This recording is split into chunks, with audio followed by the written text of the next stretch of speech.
Cadillac just built a $340,000 electric sedan to compete with Rolls-Royce. But here's the problem. They only made 25 of them this year. Is this the most ambitious automotive failure of the decade, or are we all missing something? Look, I need to be honest with you right from the start. The Celestiq is one of the strangest cars I've ever researched.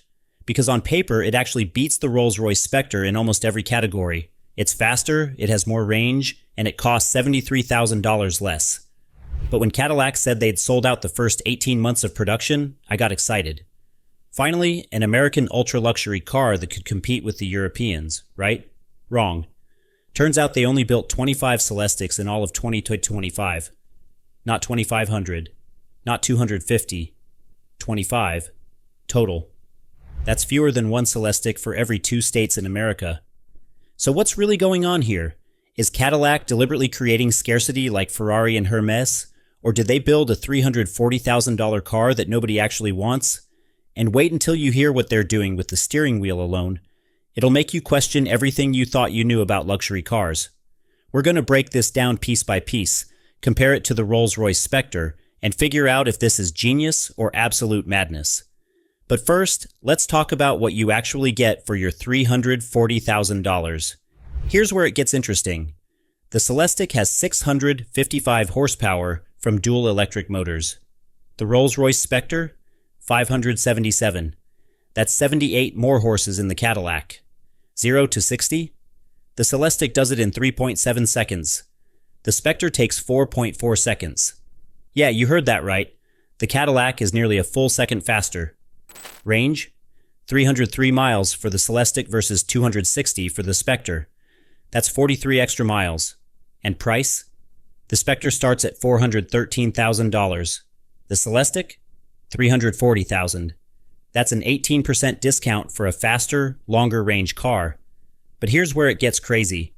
Each headlight has more pixels than your TV at home. 1.3 million pixels per headlight. We'll get to why that matters in a minute. Now, before you think this is a slam dunk for Cadillac, the Spectre does have 18 more pound-feet of torque, 664 versus 646.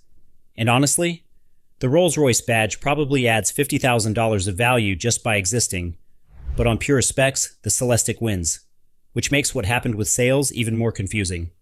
Okay, so remember that steering wheel I mentioned? Get this, it's the largest 3D printed part GM has ever made, and after they print it, they hand polish it for 3 weeks. 3 weeks. For a steering wheel. The Celestiq has over 115 3D printed, custom parts. That's the most in any production car. Ever. But here's what really separates this from anything else. You can bring your own materials. I'm not kidding. Want wood from a tree on your property? They'll use it. Want to incorporate your grandmother's silk scarf into the interior? They'll figure it out. Cadillac says there are over 350,000 possible combinations. And when you order one, you visit Cadillac House at Vanderbilt in Michigan. This gorgeous building designed by the same architect who did the Gateway Arch. And you work one-on-one with designers to spec your car. And this next feature is something even Rolls-Royce doesn't offer. Actually, nobody offers this. The Smart Glass Roof. It's the largest electrochromic glass roof in the industry, and it's split into 4 zones. Each passenger can control how dark or light they want their section. The driver wants it dark, the passenger wants it clear? No problem. The technology is called SPD, Suspended Particle Device, and it can go from less than 1% opacity to 20%. The dashboard? 55 inches of curved display. That's 2 screens under a single piece of glass that stretches from one side of the car to the other, and the passenger can watch videos while the driver can't see them because of something called lenticular polarization. Oh, and there's a 38-speaker AKG sound system with Dolby Atmos, plus 3 speakers on the outside of the car. Why? Because when you walk up to your Celestiq, those 1.3 million pixel headlights project the Cadillac crest on the ground, while the exterior speakers play a welcome sound. Is it over the top? Absolutely, but that's kind of the point. Now here's where the Celestiq surprised everyone. Because ultra-luxury cars are usually about coddling you in silence, while a chauffeur does the driving. The Celestiq it actually drives. Car and driver said it feels as nimble as a CT5 despite being 18 feet long and weighing 6,856 pounds. Road and Track praised its lovely neutral balance and deft wheel control. And Edmunds, get this, said the Cadillac steers and handles even better than the Rolls-Royce Spectre. How's that possible? Well, the chief engineer is Tony Roma, same guy who runs the Corvette program. He said the only other car GM makes with a windshield, this steep has a mid-mounted V8 and wears a Corvette badge. So the Celestiq has rear-wheel steering to help it turn, despite that 130-inch wheelbase. It's got Magnetic Ride Control 4.0. That's GM's adaptive suspension, plus active anti-roll bars. And the whole chassis was tuned using knowledge from running those CTV Blackwings around the Nürburgring. Now let's talk about what really matters. Can it actually beat a Rolls-Royce on the road? Top Gear said the ride quality has a rare ability to massage away the usual air spring patter over high-frequency bumps. Those magnetic dampers are apparently trick and tuned with real subtlety. The Celestiq is also incredibly quiet, not quite as silent as the Spectre. Car and Driver said the Rolls has one of the quietest cabins we've ever measured. But it's close. Really close. But, and there's always a but, the brakes struggled under sustained hard driving according to Road and Track. Thermal issues reduced power during enthusiastic driving, and the performance tails off noticeably beyond 100 miles per hour. Which honestly makes sense. This isn't a track car. It weighs almost 7,000 pounds. It's meant to glide through Beverly Hills at 40 miles per hour while you video call your financial advisor through that 55-inch screen. Alright, time for some uncomfortable truths. Cadillac's chief engineer, Tony Roma, went on Jay Leno's show and said they'll build a maximum of 250 Celestiqs per year. Maybe, in a good year. He originally talked about 400 units annually. That number kept dropping. And remember those sold out for 18 months claims? Yeah, they only built 25 in 2020 FI25. If they were truly sold out, why not build more? Here's what I think is happening. Rolls-Royce is struggling to sell the Spectre too. Top Gear mentioned that Rolls is having a tough time selling Spectres. So maybe, just maybe, there isn't actually a market for ultra-luxury EV sedans. And this depreciation estimate should worry anyone thinking about buying one. Because luxury EVs depreciate like crazy. A typical ultra-luxury EV loses 50 to 60% of its value in 5 years. So your $340,000 Celestiq could be worth $170,000 or less in 2030. Why so bad? Well, battery technology advances fast. The software and displays from 2024 will look dated by 2027. And there's basically no resale market for used $300,000 Cadillacs. Plus, and forum critics were brutal about this, some people think it's just a stretched Lyriq. The Lyriq starts at $62,000. So you're paying $278,000 more for the Celestiq. That's almost 5 Lyriqs. Now, to be fair, every ultra-luxury car platform shares. The Bentley Flying Spur shares its platform with the Porsche Panamera. The Rolls-Royce Cullinan uses BMW 7 Series technology. Mercedes Maybach is literally just a posher S-Class. So why does everyone give Bentley and Rolls a pass, but criticize the Celestiq for using GM's Ultium platform? Double standard much? Look, I think most people are missing what Cadillac's actually doing here. This isn't really about selling cars.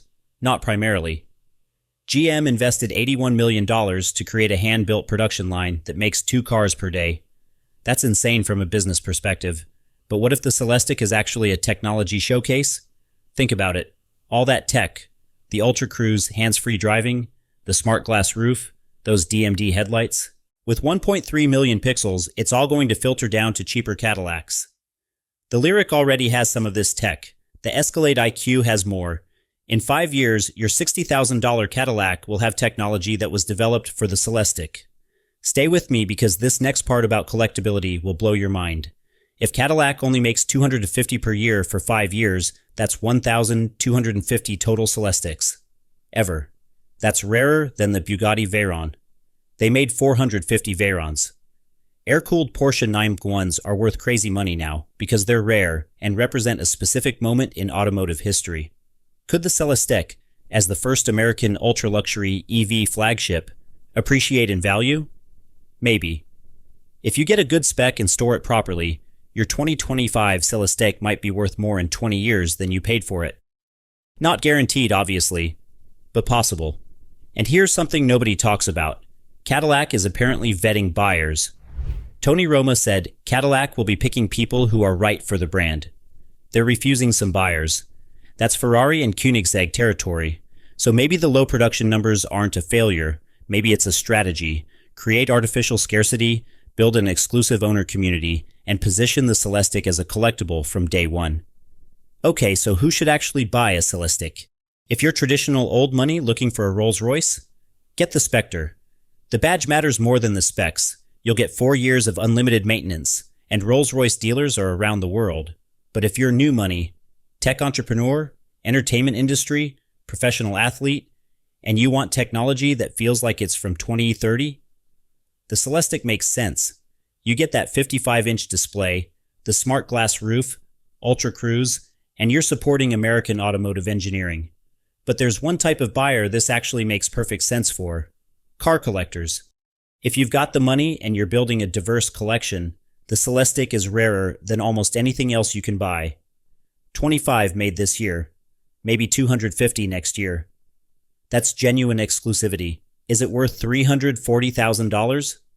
Honestly, that depends on what you're buying. If you're buying transportation, no. Get a Lucid Air Sapphire for $249,000. You get 1,200 horsepower and save $91,000.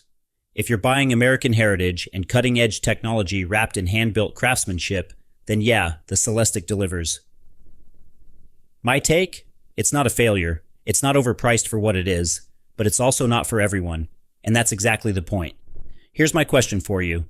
Would you take the Cadillac Celestiq at $340,000 or the Rolls-Royce Spectre at $413,000?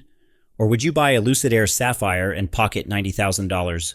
Drop your choice in the comments and tell me why.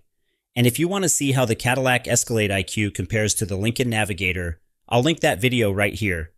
The Celestiq is wild, it's strange, it's sort of wonderful, and it might just be the most interesting car Cadillac's built in 50 years, whether it succeeds or not.